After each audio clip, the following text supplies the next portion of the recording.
Hello.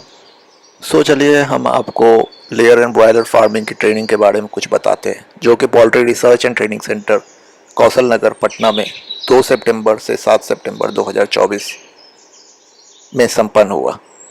इस training में हमें पोल्ट्री फार्म के बारे में, उसके मैनेजमेंट, उसके ब्रीड्स, सारी जानकारी दी गई।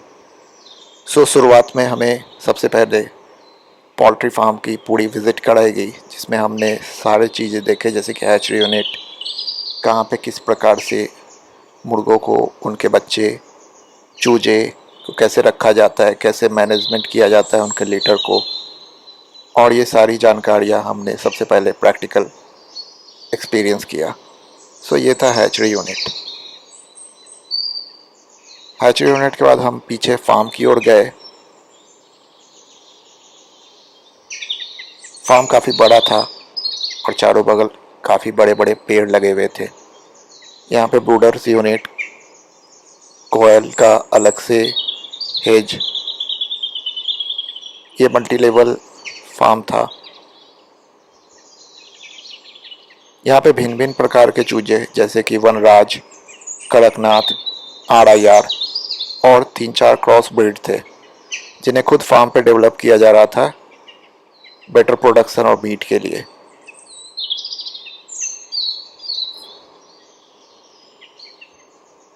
पूरे पोल्ट्री फार्म को घूमने में काफ़ी मज़ा आ रहा था, क्योंकि वहाँ पे मौसम काफ़ी अच्छा था और नेचर भी के करीब में ऐसे भी आदमी को मन लगता है। बेसिकली इस पूरे सेशन में मैं पहले जो जो वहाँ पे पढ़ाया गया उसका PDF शेयर कर चुका हूँ, और बीच बीच में मैं भ्रमण भी कर रहा था, जिसका वीडियो भी मैंने इसमें अपलोड कर दिया है। आप PDF को अपने हिसाब से, अपने मर्जी से तेज़ी भी कर सकते हैं, और बीच बीच में फार्म की विज़िट भी देख सकते हैं। ये बड़े बड़े हेग कॉक थे, जिन्हें मुर्गियों के साथ रखा गया था ब्रीडिंग पर्पस के लिए। ये कड़कनाथ है। इसमें से कुछ ब्रीड हाइब्रिड भी थे। काफ़ी वेल मेंटेन्ड फार्म था और ट्रेनिंग भी काफ़ी अच्छी हुई।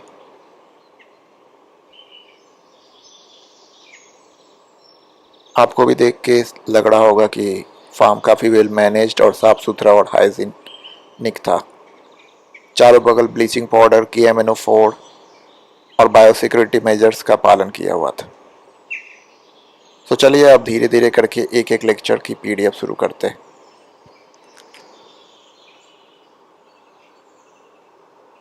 ये चिक्स की केजेस थी।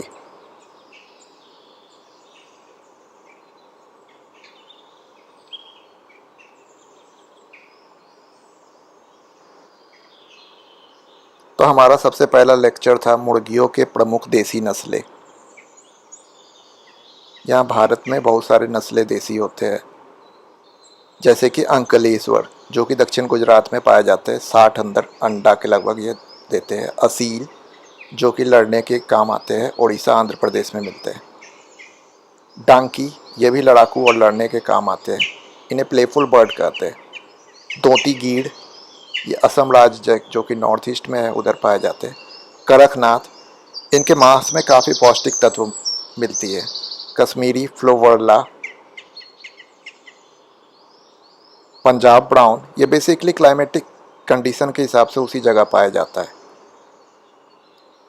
ये अंडा देने वाली भी होते हैं और मांस के लिए भी काफ़ी नामी है। ग्राम प्रिय एक्चुअली बैकवर्ड पोल्ट्री फार्मिंग में यूज़ होता है। वनराज, इन्हें भी हम बैकयार्ड में रख सकते हैं। कारी निर्विक, ये सब हर जगह नहीं मिलते हैं। अब दूसरी लेक्चर, मुर्गियों का आवास एवं लीटर प्रबंधन, उन्हें किस वातावरण में रखना है और उनके लीटर को किस तरह से हमें डिस्पोज करना है कि उन्हें किसी प्रकार की बीमारियां नहीं हो। तो बैकयार्ड में हम 250 से लगभग मुर्गी रखते हैं, और जबकि हम जब पोल्ट्री करते हैं तो उसमें डिप लीटर सिस्टम यूज़ करते हैं और केज में केज सिस्टम, और सेमी इंटेंसिव जहाँ पे दोनों तरह को मिला के किया जाता है। तो इसमें सबसे पहले हम स्वच्छ और सही जगह के चुनाव करते हैं, उसके बाद हम शेड का निर्माण करते हैं। मुर्गे की शेड की डिज़ाइन इस प्रकार होती है जिससे कि पानी, वर्षा, हवा सब तरह से उनकी उचित प्रबंधन की जाए। इसमें बहुत तरह की शेड होती है, जैसे ब्रूडर, लेयर, ब्रीडर।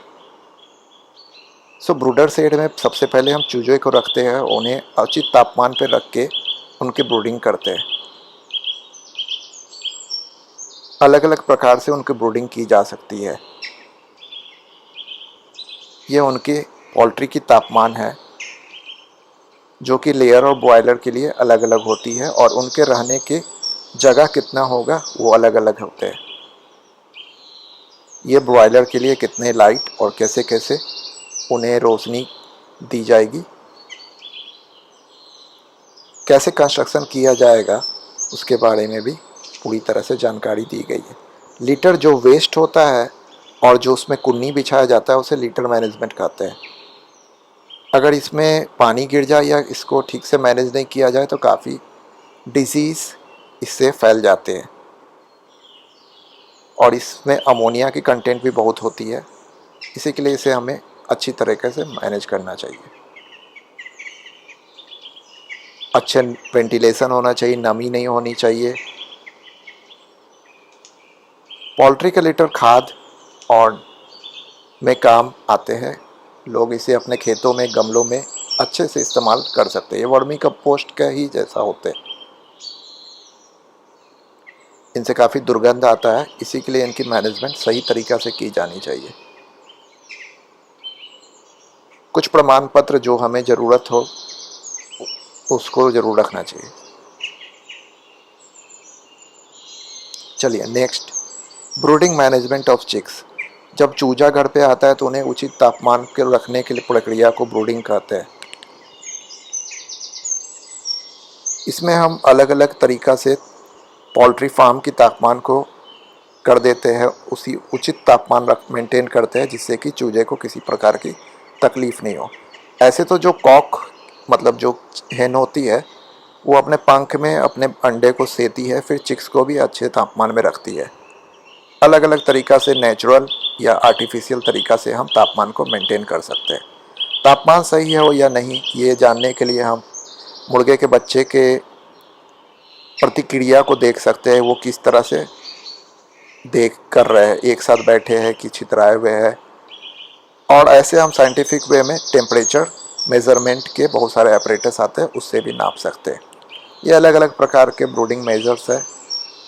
इसमें हम कुछ अंगीठी जला सकते हैं, इलेक्ट्रिकल्स मेजर्स है, बैटरी है। आप अपने सुविधा अनुसार और क्लाइमेट को, इन्वायरमेंट, पोल्ट्री के अंदर की व्यवस्था को देखते हुए इसे अपने हिसाब से इस्तेमाल कर सकते हैं। ये रिफ्लेक्टर टाइप का है। बहुत प्रकार के अलग अलग तरीक़ा के ब्रूडर्स आपको बाज़ार में उपलब्ध होंगे। आप अपने पोल्ट्री फार्म के हिसाब से, आपके ज़रूरत के हिसाब से, आप जिस जगह है, किस वातावरण में है, आपके यहाँ कितना टेम्परेचर है, कौन से इन्वायरमेंट में आप रहते हो, उस हिसाब से आप ब्रूडिंग के लिए अपने हिसाब से सामान खरीद सकते हैं। ब्रूडर सेट का हवादार वेंटिलेशन होना ज़रूरी है, नहीं तो उसमें फंगल इन्फेक्शन हो जाएगा और इससे मृत्यु दर काफ़ी बढ़ जाएगी। इसकी साफ़ सफाई भी सुनिश्चित करना पड़ेगा। किसी प्रकार के यहाँ पे कीड़े मकोड़े, फंगल, पैरासाइट्स के छुपने का जगह नहीं होना चाहिए। ये उसके तापमान आपको कितना रखना है। चूजे के व्यवहार से आप पता कर सकते हो कि ब्रूडिंग ठीक हो रहा है कि नहीं हो रहा है।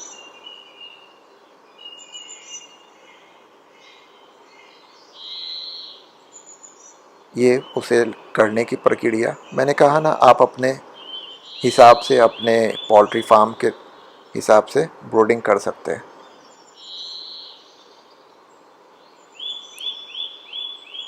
किस तरह से उन्हें खाना दिया जाएगा,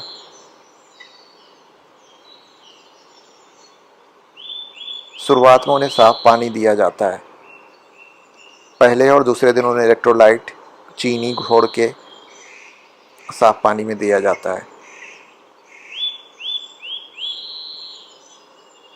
ये उनके आने के पहले की कुछ प्रबंधन है।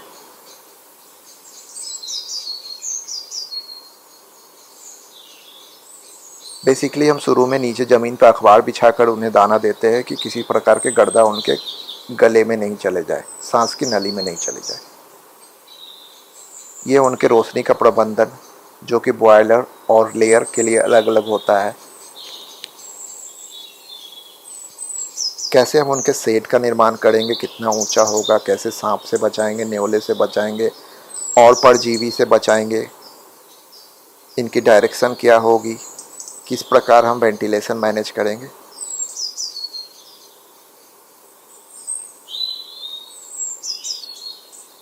कैसे जगह की कैलकुलेशन करेंगे।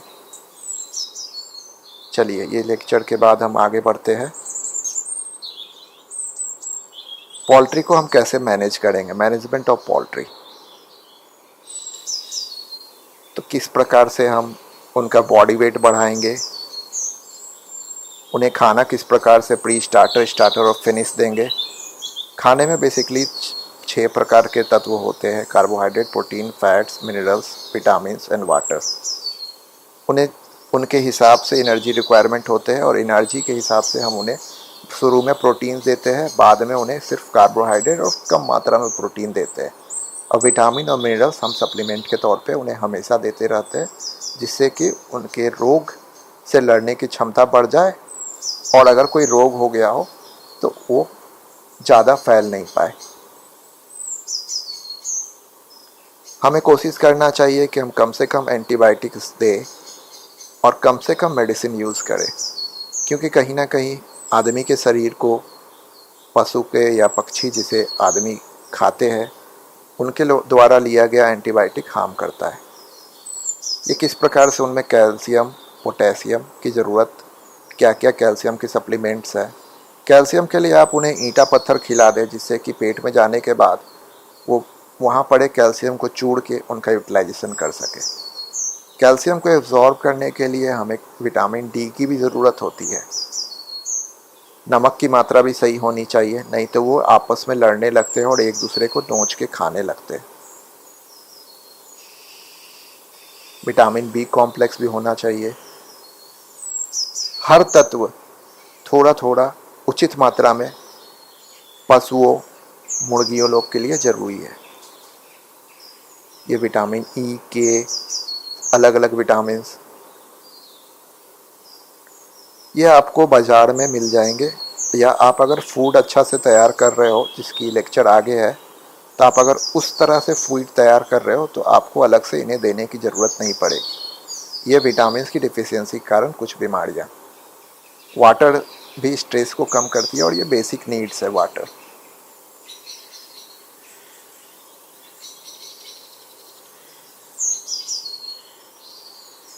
और अगर आपका फीड कॉमर्शियल है और उसमें कुछ तत्व की कमी है तो आपको ऊपर से सप्लीमेंट देना पड़ेगा, नहीं तो ऐसा कोई ज़रूरी नहीं। ये उनके खाने की तरीका FCR 1.4 के लिए। FCR 1.4 मतलब हुआ 1 किलो 400 ग्राम खा के मुर्गे का वज़न 1 किलो होगा।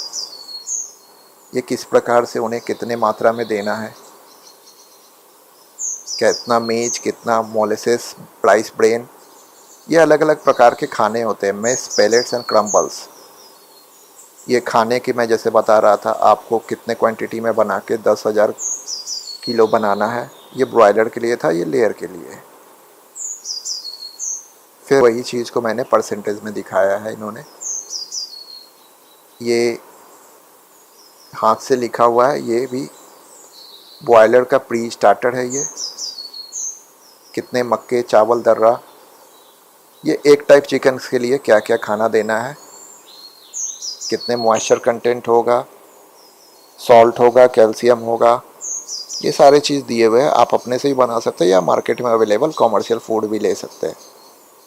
शुरुआत में आप कॉमर्शियल फूड ही ले, जब आपके व्यापार बढ़ गए और आपको सुनिश्चित पैसा आने लगा हो तो आप अपने से फूड बनाए। इससे आपको काफ़ी आमदनी भी होगी और मुर्गे की भी स्वास्थ्य बनी रहेगी। ये एक प्रोडक्शन के लिए कैसे कैसे वो एक प्रोडक्शन करते हैं। 42 वीक्स पे कितने एग्स देते हैं, फेजेस वाइज एग देते हैं। बेसिकली ये 6 मंथ तक नहीं देते, उसके 6 मंथ के बाद 1 ईयर तक देते हैं। उसके बाद इनको फोर्स मोल्टिंग किया जाता है, जिसके बाद ये फिर 1 साल तक देते हैं। उसके बाद इनकी अंडा देने की क्षमता धीरे धीरे कम हो जाती है।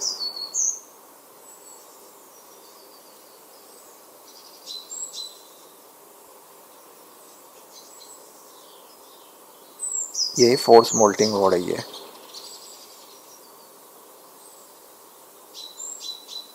उन्हें किस प्रकार के लाइट में रखनी चाहिए, डाइट को कितना डाइल्यूशन किया जाए जिससे कि उन्हें पानी की भी ज़रूरत महसूस नहीं हो, कैसे लो प्रोटीन लो एनर्जी डाइट किया जाए।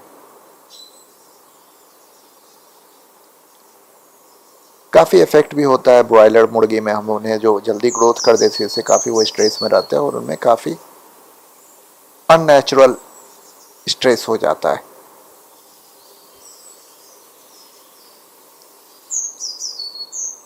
कैसे उनके डाइटरी जो कि इलेक्ट्रोलाइट बैलेंस है, वाटर बैलेंस है, उन्हें प्रोटीन कार्बोहाइड्रेट और क्या क्या फीड है, ये बेसिकली उनके ही बारे में। ये बत्तख के खिलाने के बारे में है, बत्तखों को क्या खाना देना चाहिए। तो बेसिकली बत्तखों को हमें ज़्यादा नहीं खाना देना पड़ता है, क्योंकि वो सवेरे 9 बजे तक अंडा दे के बाहर रोड पर या आपके खेत में घूमने चले जाते हैं, वही उनका खाने का असली सोर्स हो जाता है। आपको 30 से 50 ग्राम ही उन्हें डेली खाना देना पड़ता है। ये कुछ एडिटिव्स है जो कि आपको खाने में मिलाने से आगे बढ़ेंगे ये। इससे इनकी ग्रोथ भी अच्छी होगी, मीट भी अच्छा होगा और इनके अंडे का उत्पादन भी काफ़ी बड़ा और अच्छे होंगे। प्रोबायोटिक्स प्रीबायोटिक्स से आप बाज़ार में आदमी भी इसे इस्तेमाल करते हैं इस प्रकार के। चलिए अब नेक्स्ट लेक्चर की ओर बढ़ते हैं। मुर्गियों में हैचरी प्रबंधन। तो बेसिकली अंडे जो कि जब तक 0 डे से 18 दिन तक होते हैं हम उन्हें हैचरी में रखते हैं, इन जो कि पहले इंक्यूबेटर में रखते हैं। उसके 19 से 21 दिन 3 दिन तक हम उन्हें हैचर में रखते हैं, जहाँ से चूजे बाहर आते हैं। फिर हम उन्हें अपने पोल्ट्री फार्म पे वैक्सीनेशन करने के बाद आगे के प्रोसेस के लिए डाल देते हैं। तो हैचरी में बेसिकली हमें तापमान, मॉइस्चर लेवल, ह्यूमिडिटी को मेंटेन करना है, जो कि ऑटोमेटेड होता है। 24 आवर बिजली होनी चाहिए और इसमें एक ट्रे होता है, जिस ट्रे पे हम अंडे को रख देते हैं। पतले वाला भाग जो है वो नीचे की ओर और बड़ा वाला भाग ऊपर की ओर। वो ट्रे अपने आप कुछ तय समय के बाद रोटेट होते रहता है और इस प्रकार से अंडा कभी भी एक जगह स्थिर नहीं रहता है, वो 360 डिग्री तक रोटेट हो जाता है। अगर अंडा का रोटेशन बंद कर दिया जाए तो अंडा ख़राब हो जाएगा और उसको हैच नहीं कर पाएगा। हैचरी में डालने से पहले अगर आप चाहें तो कैंडलिंग से आप ये पता कर सकते हैं कि वो फर्टाइल एग है या नॉन फर्टाइल एग है। इससे आपकी एफिशिएंसी काफ़ी बढ़ जाएगी और 95% तक आपको हैच हो जाएगा। नहीं तो अगर आप फर्टाइल और इनफर्टाइल में नहीं करते तो 80 से 85% तक आपको हैच मिल जाएगा। ये कुछ प्रक्रिया है जिस तरह से आप अंडे को कैसे भंडारण करेंगे, कैसे हैचरी का मैनेजमेंट करेंगे, कितना टेम्परेचर रखेंगे, ये सारी चीज़ में दी हुई है।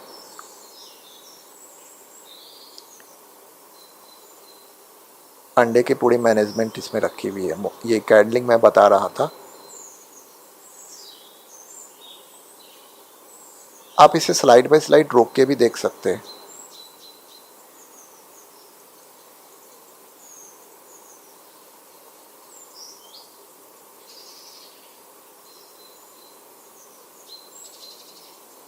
आप यहाँ पे वेल सैनिटाइज और काफ़ी अच्छे तरह से हाइजीन मेंटेन करना ज़रूरी है, नहीं तो आपको भी इन्फेक्शन होगा और आने वाले बच्चे को भी इन्फेक्शन हो जाएगा।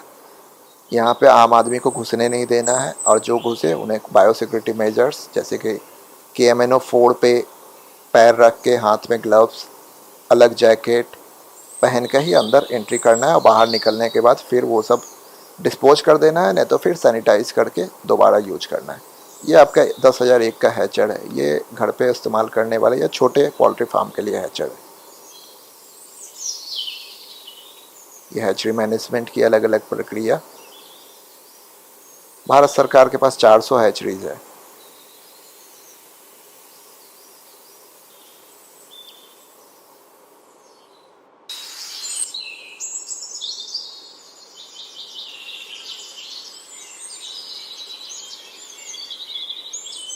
आप कैसे सेलेक्ट करोगे कि संडे को हैचरी में डालना है कि नहीं? सबसे पहले तो आप फर्टाइल देखोगे, उसके क्वालिटी को देख के आप जज कर सकते हैं कि उसको टेबल एक बना के खा लिया जाए या उसे हैचरी में डाल दिया जाए। टेढ़े मेरे एग हो, फूटे हुए हो, सेल अच्छे नहीं हो तो उन्हें हम लोग खा जाते हैं, उन्हें हैचरी में नहीं डालते।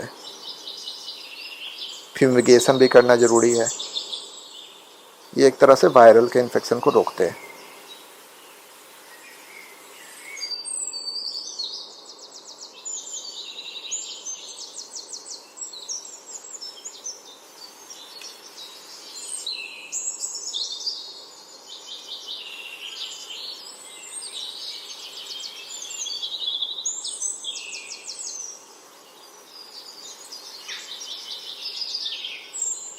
कैसे आप फ्यूमिगेशन करोगे हैचरी कंपोनेंट्स का? इंक्यूबेशन में आपके एग्स के क्या क्या, जो मैं पहले ही बता चुका हूँ, क्राइटेरिया, एनवायरमेंटल फैक्टर्स है, क्या क्या फर्टिलिटी को अफेक्ट करेगा। इसमें बेसिकली बर्ड्स पे डिपेंड करता है, आपके बर्ड्स कैसे हेल्दी है, एजिड है, कौन से ब्रीड के है।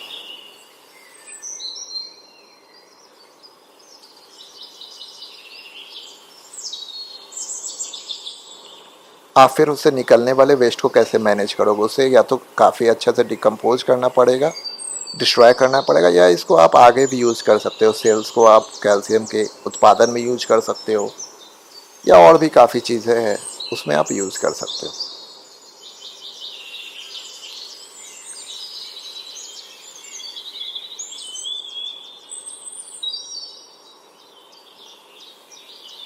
ये कैंडिंग का तरीका,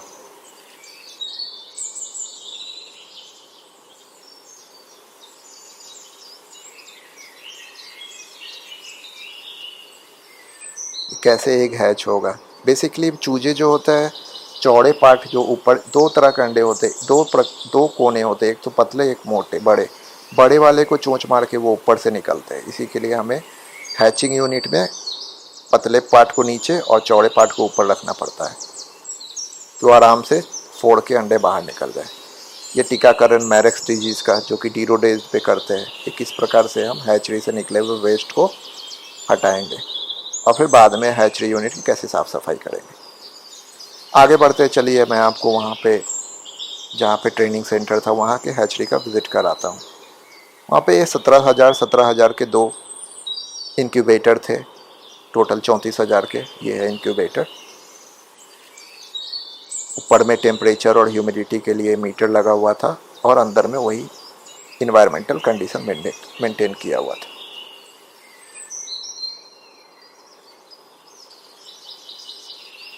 वहाँ पे अंडे लगे हुए थे। ये देखिए ट्रे, ये ट्रे अपने आप कुछ समय के बाद रोटेट होता है, जिससे कि अंडे 360 डिग्री पे हमेशा घूमते रहते हैं।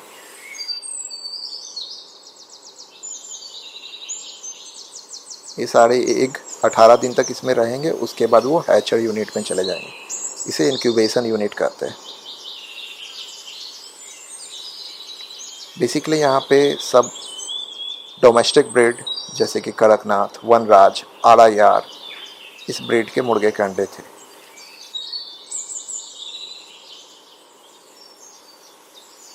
ये हैचरी यूनिट है।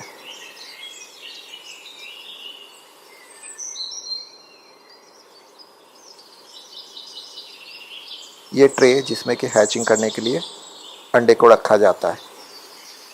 चलिए आगे बढ़ते हैं दूसरी लेक्चर की ओर। न्यूट्रिशन से कमी के कारण होने वाली बीमारियाँ। सो ये विटामिन ए की कमी के कारण आपको क्या होगा इसमें? अब विटामिन ए के कौन से मेडिसिन आप यूज़ कर सकते हैं, इसमें डोजेस भी दिया हुआ है।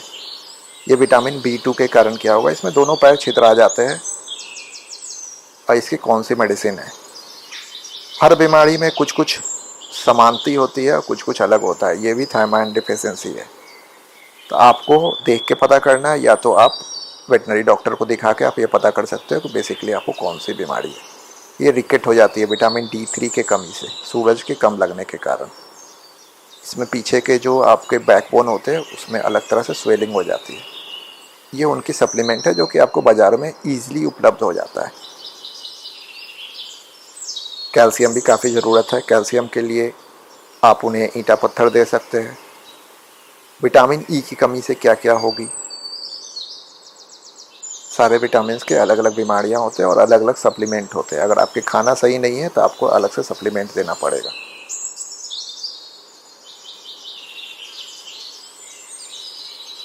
काउट पथरी कैसे हो जाता है, उसे आप कैसे डिटेक्ट करोगे, ये भी आगे आपको पोस्टमार्टम में दिखाया जाएगा।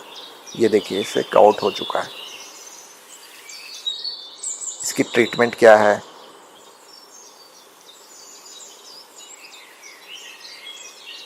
फ्लूइड हो जाने के कारण क्या होता है, इसके देह में पानी की मात्रा बढ़ गई है और सारे बगल पानी जम गए हैं।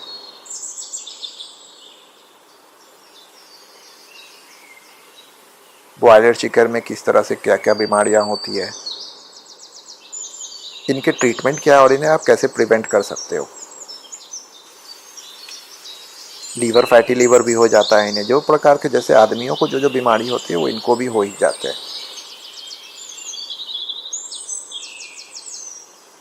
ये किस प्रकार से कौन बीमारी हो, किस तरह दिखते हैं वो है। हीट स्ट्रेस, इन्वायरमेंटल कंडीशन और गर्मी के कारण भी इन्हें काफ़ी प्रॉब्लम हो सकता है। इन्हें सर्दी, बारिश, ठंडे, गर्मी सब में अलग अलग प्रकार से सही टेम्परेचर और वातावरण को नियंत्रण करके रखना ज़रूरी है। बेसिकली हम बीमारियों को फार्म मैनेजमेंट के अच्छे खाने और हाइजीन मेंटेन करके दे सकते हैं। ये अलग अलग बीमारियों के अलग अलग लक्षण और उनके उपचार, ये काफ़ी कॉमन है। कोकोडाइसिस,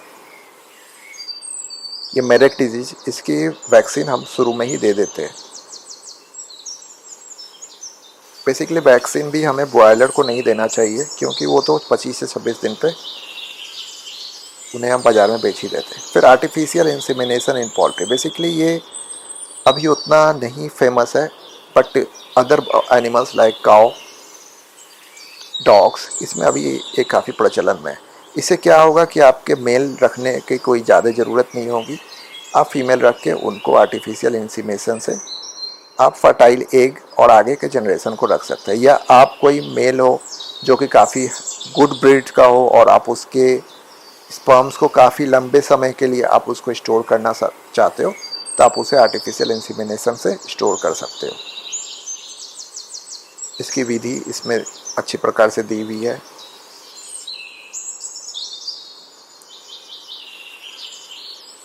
कुछ समय में ये काफ़ी प्रचलन में आ जाएगा, तब आपको ज़्यादा कॉक्स रखने की ज़रूरत नहीं होगी और आपकी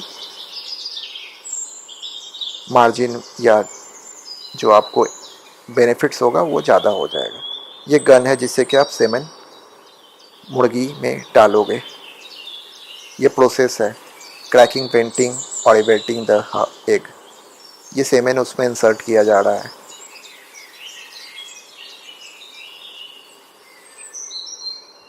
कब करना चाहिए,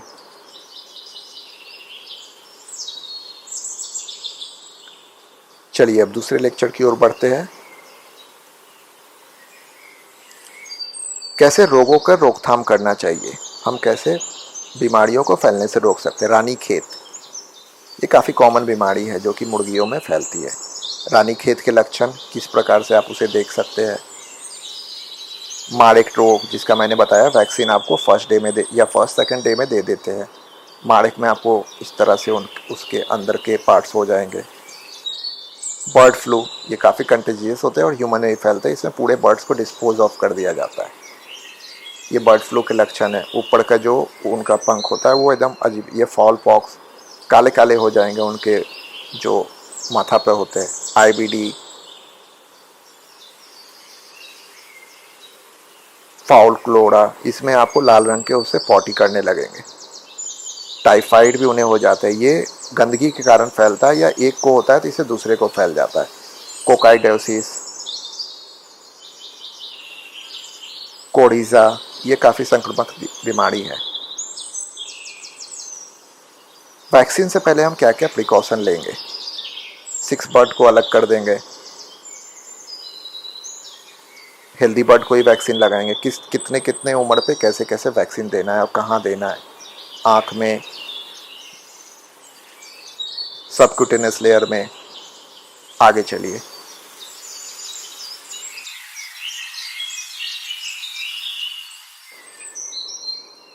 नेक्स्ट लेक्चर।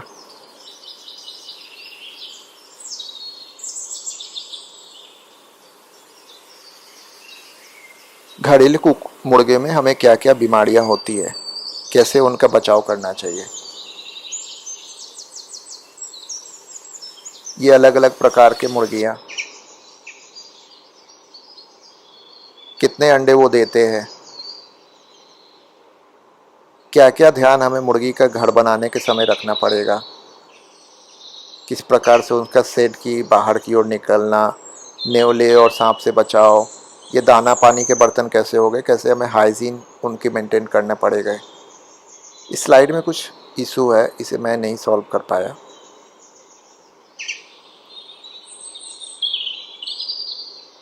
इसके लिए मैं कुछ नहीं कर सकता हूँ बेसिकली, लेकिन मैं आगे के स्लाइड्स में ये सारी चीज़ कवर हो जाएगा।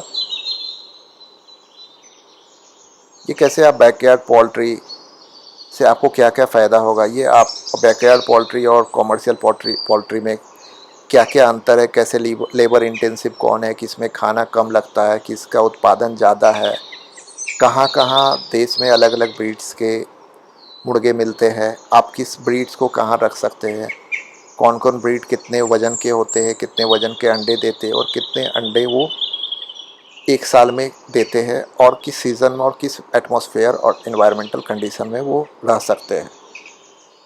ये सब इम्प्रूव वैरायटी है और इन्हें आप बैकयार्ड में रख सकते हैं।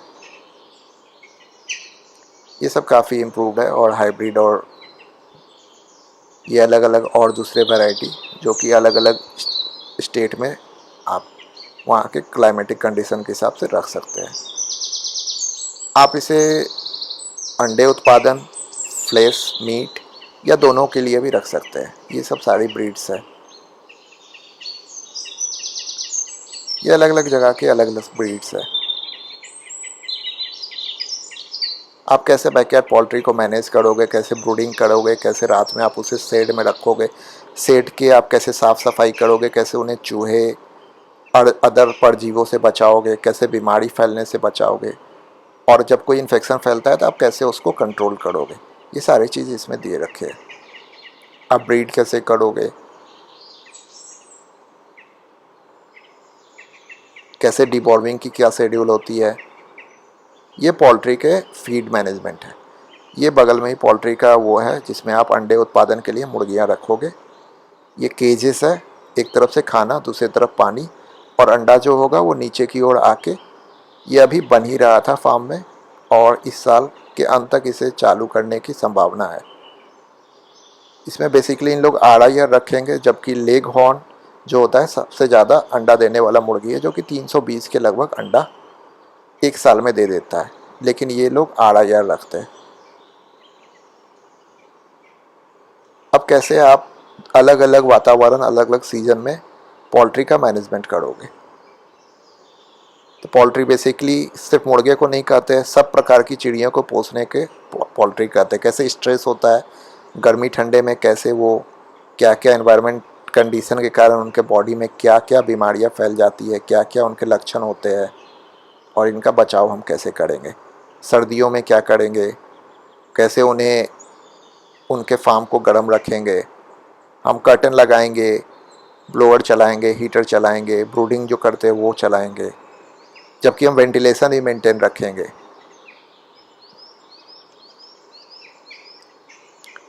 समर में हम उन्हें अच्छे वेंटिलेशन देंगे, मॉइस्चर नहीं जमा होने देंगे।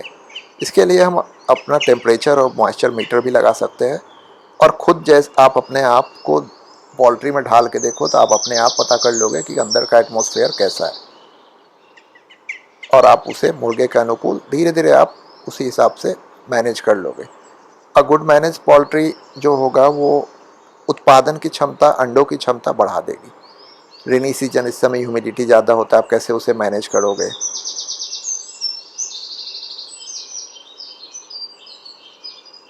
कितना मॉइस्चर कंटेंट होना चाहिए।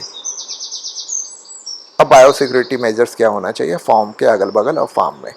बायोसिक्योरिटी मेजर्स होता है जिसमें कि वायरल, प्रोटोजोआ, बैक्टीरियल या किसी प्रकार के अदर परजीवी या कोई बीमारी फैल नहीं जाए। ये क्या क्या वायरल डिजीज़ है, ये बैक्टीरियल डिजीज़, आप इनसे कैसे बचाव करोगे और क्या क्या मेजर्स फॉलो करोगे। या फंगल डिजीज़, एक फार्म से दूसरे फार्म जाने वक्त या फार्म के चारों बगल आप कैसे मैनेजमेंट करोगे कि बीमारी कम से कम फैले, या जब फैल चुकी हो तो कैसे आप इसको प्रबंधन के द्वारा रोकथाम करोगे, किस प्रकार से ये फैलता है, क्या क्या इसके साइंस है, और कैसे आप प्रिवेंट करोगे आदमियों में फैलने से और एक मुर्गे से दूसरे मुर्गे में फैलने से भी।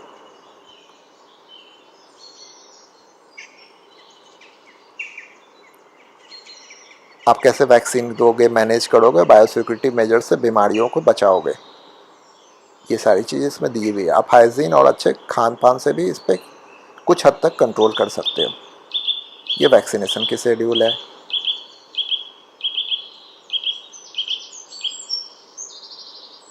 जैसे हम अपने घर की सुरक्षा करते हैं ग्रिल लगा के, ताला लगा के, उसी प्रकार हम मुर्गे फार्म की भी सुरक्षा करते हैं, उसे क्लीन करके, डिसइंफेक्टेंट करके।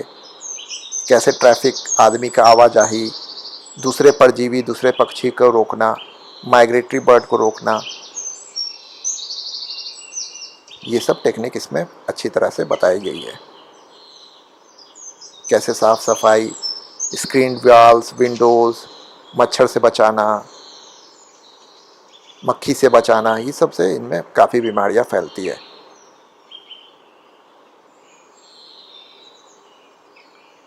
क्या क्या प्रिकॉशनरी मेजर्स, आप ग्लव्स पहनो, हाथ धो, KMNO4 में पैर डुबा के जाओ, मास्क पहनो, ज़्यादातर फार्म में मत जाओ। अगर सब चीज़ रोबोटिक हो और इलेक्ट्रॉनिक से काम कर रहा हो तो इट्स गुड। कैसे आप दूसरे दूसरे जानवरों से उसे साथ में नहीं रख के एक बीमारी को दूसरे बीमारी से फैलने से बचा सकते हो।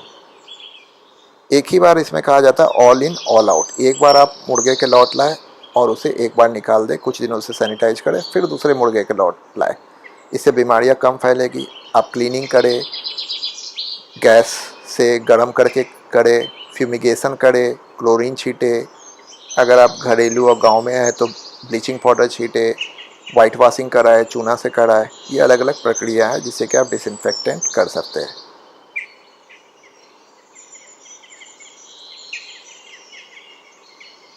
ये शेड्यूल है किस तरह से आप क्या क्या चीज़ लगा मिला के पोल्ट्री फार्म के डिसइंफेक्टेंट और बीमारी की रोकथाम के लिए मेजर्स ले सकते हो।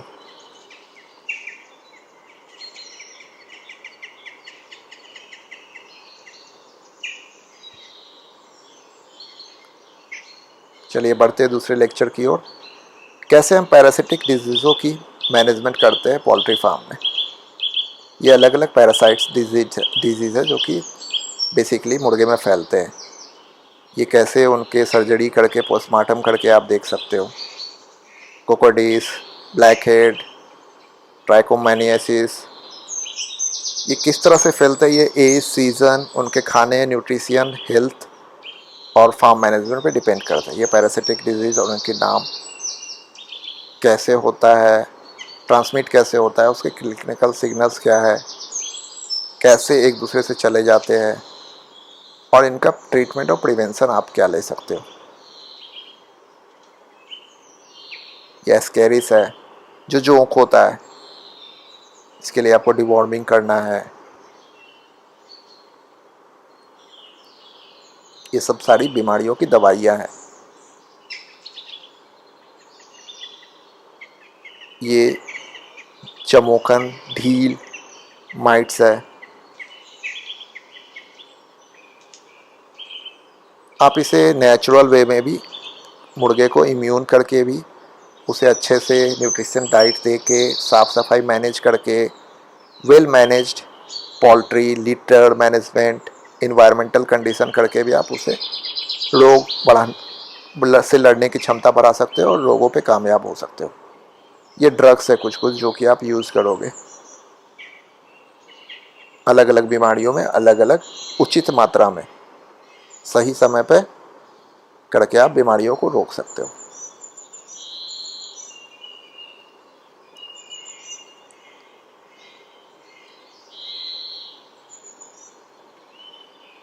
ये सारी बीमारियां हैं और बीमारियों से बचने की प्रक्रिया।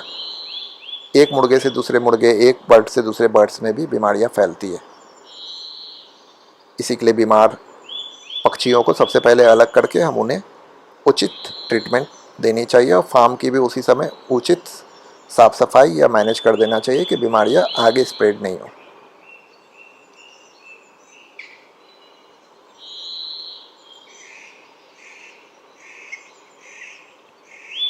चलिए हम बढ़ते हैं आगे दूसरे लेक्चर की ओर। जब मुर्गे मर जाए या पक्षियां मर जाए तो उनको हम कैसे निपटान करेंगे जिससे कि वो बीमारी से अगर मरी हो तो हम ह्यूमंस में या अदर एनिमल्स में वो बीमारियां फैले नहीं। तो 4 से 5 से 6 फीट बड़े गड्ढे करके उसमें नीचे पॉलीथीन या डब्बे में पैक करके या कंक्रीट बना के उसमें मुर्गे को लेयर करके ऊपर में लीटर फिर मुर्गे फिर लीटर फिर मुर्गे रख के हम उसे मिट्टी से ढांक देते हैं और ऐसा करते हैं कि कुत्ते या अदर जो दूसरे जानवर है उसे खोद नहीं पाए। कुछ दिन रखने के बाद इसको कंपोस्टर बिन कहते हैं। कुछ दिन रखने के बाद ये कंपोस्ट में बदल जाता है। आप इसे आराम से फील्ड में पॉट्स में यूज कर सकते हैं। इसके न्यूट्रिशंस वैल्यू अमोनिया कंटेंट काफ़ी अच्छा होता है जो कि पेड़ के उत्पादन में काम आता है। या उसे हम मशीन में डाल के अलग अलग करके छांट सकते हैं, भस्मीकरण कर सकते हैं, उनके पार्ट्स को अलग कर सकते हैं। अगर वो अलग बीमारी से जो कि फैलने वाला नहीं है तो उनको यूज़ भी कर सकते हैं। उनके फेदर्स को, उनके नाखून को हम यूज़ कर सकते हैं। ये दफनाने की प्रक्रिया है। बेसिकली ये बर्ड फ्लू में ज़्यादा हम लोग देखने को मिलता है। अब उनमें पाए जाने वाले रोगों से हम कैसे निदान पाएंगे? तो ये मुर्गे के शरीर की बनावट है। ये मरे हुए मुर्गे के पोस्टमार्टम है। कैसे कैसे लक्षण होते हैं? उनके पंख नष्ट हो जाते हैं, चोंच टूट जाते हैं, काले हो जाते हैं, पैर पीले से गुलाबी हो जाते हैं। ये सब बीमारियों के लक्षण हैं जिसे आप देख के पता कर सकते हैं कि मुर्गे या पक्षियों में कोई बीमारी फैला है। लंगड़े हो जाते हैं, कुछ वायरल रोग, रानीखेत, एवियन इन्फ्लुएंजा, माड़ेक, मुर्गी चेचक, कैम्बोड़ा, ये रानीखेत है। इसमें ये मुंडी झुका लेते हैं। ये इस तरह से उनके सारे शरीर के अंदर अल्सर हो जाता है। आप इसे मरने के बाद काट के खुद पोस्टमार्टम करके या वेटनरी कॉलेज में ला के पोस्टमार्टम 125 रुपया में करवा के पता कर सकते हैं कि कौन सी बीमारी फैली है जिससे कि आप आगे अपने पक्षियों को बचा सके। उन्हें आँख भी आ जाती है, कंजक्टिवाइटिस, हेमरेज भी हो जाता है, बर्ड फ्लू। ये काफ़ी खतरनाक बीमारी है। इसमें गवर्नमेंट के काफ़ी नॉर्म्स है। उन्हें एडिमा हो जाता है। इस नॉर्म्स में सारे पक्षियों को मार दिया जाता है। इनके पैर पे इस तरह से दाने हो जाते हैं। ये सब उनकी सिम्टम्स है। ये आदमियों में भी काफ़ी वायरल है और बहुत तेज़ी से फैलते हैं। मारेक बीमारी, इसके हम वैक्सीन करते हैं। और बेसिकली हम इसे लेयर फॉरवर्ड्स में करते हैं क्योंकि ब्रॉयलर को हम 25 से 26 दिन में बेच ही देते हैं। ये उसके क्या क्या बीमारियों के लक्षण होते हैं,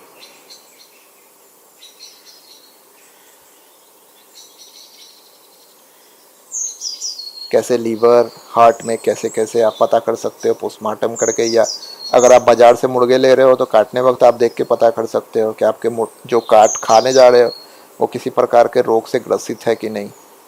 मुर्गियों में चेचक भी हो जाते हैं। चिकन पॉक्स आदमी में भी फैलता है।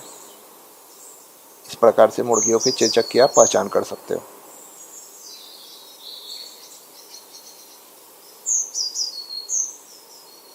ब्रोंकाइटिस भी हो जाता है, खांसी।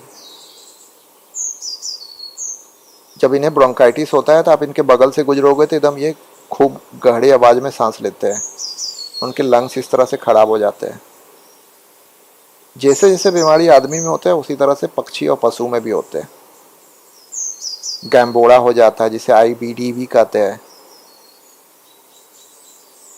पोल्ट्री फार्म का बिजनेस में जो मुर्गे मरते हैं इसी कारण से मरते हैं कि वो सही प्रकार से इनके पहचान नहीं पाते हैं और एक बीमारी को दूसरी बीमारी की दवा दे देते हैं जिसके कारण एंटीबायोटिक रेजिस्टेंस भी हो जाता है और बीमारी से भी वो लड़ नहीं पाते।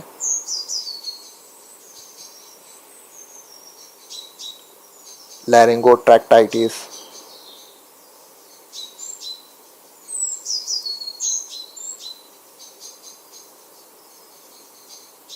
हम जो लेयर फार्मिंग करते हैं उसमें हमें बीमारियों से बच के रहना है, क्योंकि वो काफ़ी लंबे समय की फार्मिंग होती है।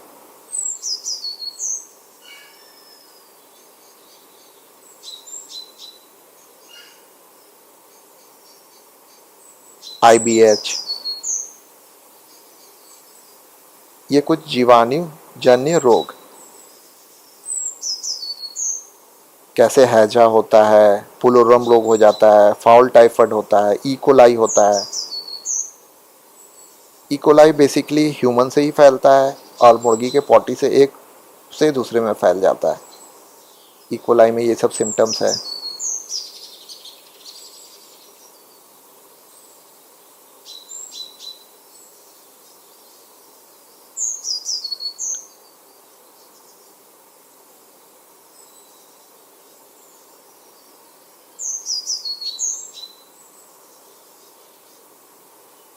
आप मुर्गी के अंदर से अलग अलग पार्ट्स को देख के आप पता कर सकते हो कि उन्हें इकोलाई हुआ था कि नहीं। ये काफ़ी नॉर्मल बीमारी है और काफ़ी जल्दी फैलती है, और इसका आप उपचार भी कर सकते हैं। मुर्गी में हैजा भी फैल जाता है। खाने को अगर आप ठीक से दोगे, न्यूट्रिशन डाइट दोगे और काफ़ी वेल मैनेज हाइजीन वे रखोगे पोल्ट्री फार्म में, तो ये सब बीमारी पे आप रोकथाम लगा सकते हो।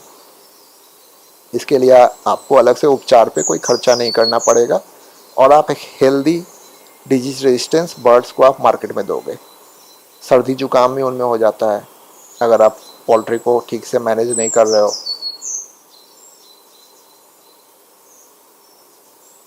जीन श्वसन रोग,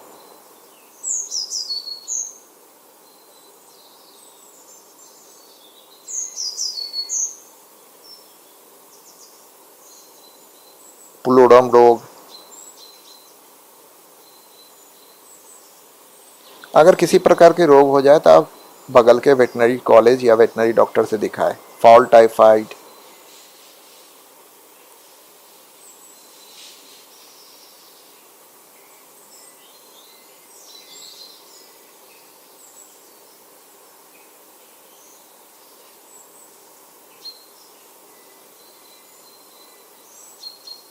इनमें ट्यूबरक्लोसिस भी होता है, जैसे कि आदमी में हो जाता है, और ये एक पक्षी से दूसरे पक्षी में हवा के द्वारा भी फैल जाता है। इसी के लिए फार्म में, एक फार्म से दूसरे फार्म की दूरी होनी चाहिए, और अगर कोई बीमार पक्षी है तो उसे हमें तुरंत अलग कर देना चाहिए, फार्म को बाद में सैनिटाइज कर देना चाहिए। कोकाइडस, ये परजीवी है। कवक रोग,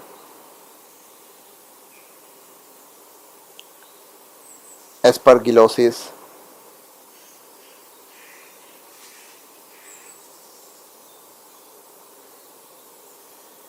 चलिए आगे बढ़ते हैं। अल्टरनेट पोल्ट्री फार्मिंग, जिसमें कि हम बत्तख और बटेर को रखने की प्रावधान है।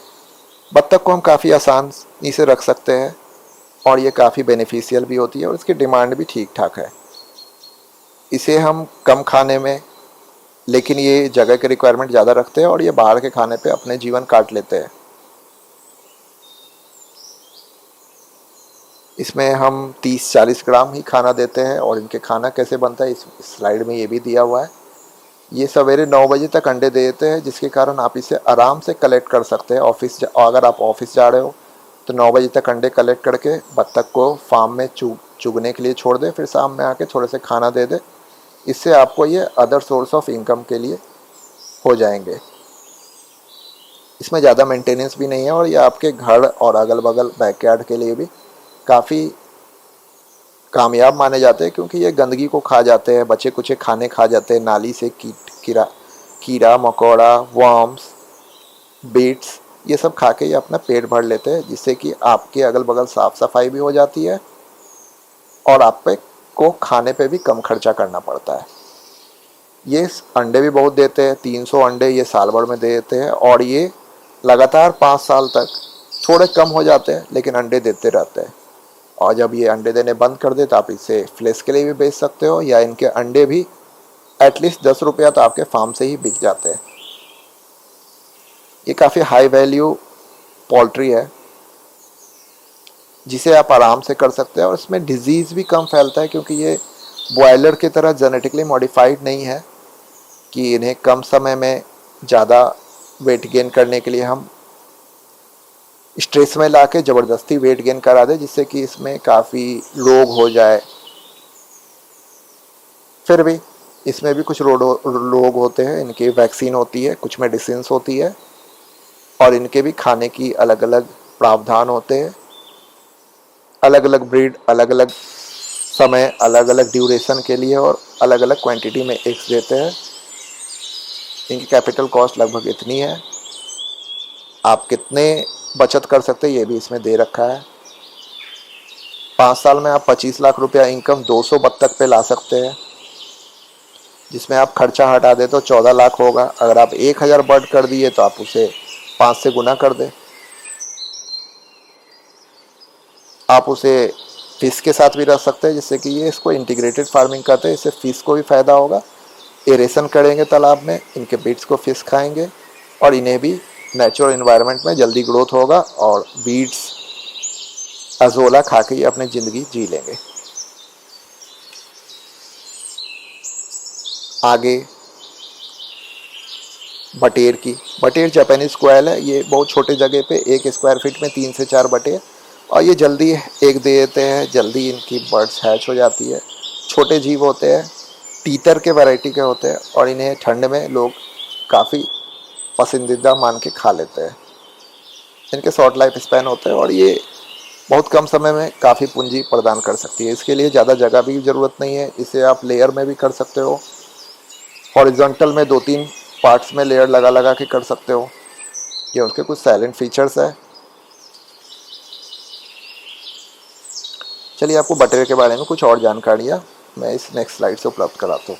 आप इसको कैसे रियर करोगे, कैसे प्रोडक्शन करोगे, इनके अंडे के वैरायटी कैसे होते हैं, कितने दिन में हैच करते हैं, ये सारी चीज़ें इस सब स्लाइड्स में दे रखी है। आप इसे चाहो तो आराम से रोक के आराम से देख सकते हो। ये मैं चलिए अंत में आपको फिर से फार्म की एक विजिट कराता हूँ। ये एंट्री पे KMNO4, अब आप ये समझोगे, जो कि बायोसिक्योरिटी मेजर्स है। ये चारों बगल फार्म है, इसमें अलग अलग वैरायटी की अलग अलग मुर्गे रखे हुए हैं, किसी में बटेर है। सब फार्म से एक दूसरे की दूरी मेंटेन की हुई है। चारों बगल वृक्ष लगे हुए हैं जो कि उन्हें शेड प्रदान करते हैं और एक नेचुरल एनवायरनमेंट देते हैं, जिससे कि फार्म की अच्छी मैनेजमेंट हो जाए। ये ऑफिस है जहाँ पे हमारी ट्रेनिंग हो रही थी, और स्टाफ्स और यहाँ पे अफसर लोग बैठते हैं। ये अलग अलग फार्म यूनिट, मैं पहले भी आपको फार्म यूनिट दिखा चुका हूँ। ये बाकी बचे हुए अलग फार्म यूनिट्स है, जिसमें दूसरे वैरायटीज़ के बर्ड्स है। आप देख सकते हो एक फार्म से दूसरे फार्म की दूरी मैनेज है, ये ताकि बायोसिक्योरिटी मेजर्स को मैनेज किया जाए। ये पुराने तरीके से बने हुए फार्म्स है। अलग अलग फार्म्स में अलग अलग मुर्गे रखे हुए हैं, आप देख सकते हो। अंदर बायोसिक्योरिटी रीजंस के कारण मैं नहीं जा सकता हूँ। ये भी फार्म है।